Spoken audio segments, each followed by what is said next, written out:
Hello guys, good evening to me. আমরা আজকে যাচ্ছি চৈত্র মাসের সেলে। গাইস, চারপাশটা দেখো কত সুন্দর লাগছে। পেছনটা এইগুলো কি সব চাষ করা হয়েছে। আচ্ছা, এইগুলো নাকি তিল গাছ। এই যে গাইস, রাস্তায় চুরি করা ফুল। চোরটা হচ্ছে ইনি, দেখি মুখটা। এই যে আমরা উঠে পড়েছি বাসে। এই যে আমরা চলে এসেছি সেলে। মাসি ঢুকছে এখন। এবার পেছনে 100 টাকা জামা কাপড়। আর দেখো এখানে হচ্ছে ড্রেস বাছা, সব 150 টাকা। 100 টাকার কুর্তিগুলো এখানে রেখেছে, কিন্তু একটাও কর্নার থেকে আমরা চলে এসেছি মেন্স কর্নারে।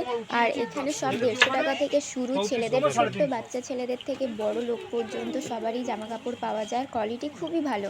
আর 150 টাকা এখানে সবই পাওয়া যায়। এই শার্টটা আর এই শাড়িগুলোর দাম বলছিল 450 টাকা। আর এমনি সময় কিনলে হয়তো 600-700 টাকায় পাওয়া যায়। আমি ঠিক জানি না, কারণ আমার মা এরকম শাড়ি পরে না।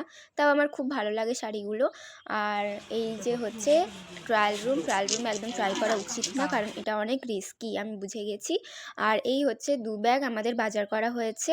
পরে একদিন দেখাবো কি কি বাজার করলাম। তো চলো, যাই হোক, আজ বাজার শেষ হলো। এবার আমরা বাড়ি যাব বলে দাঁড়িয়ে আছি বাসের জন্য।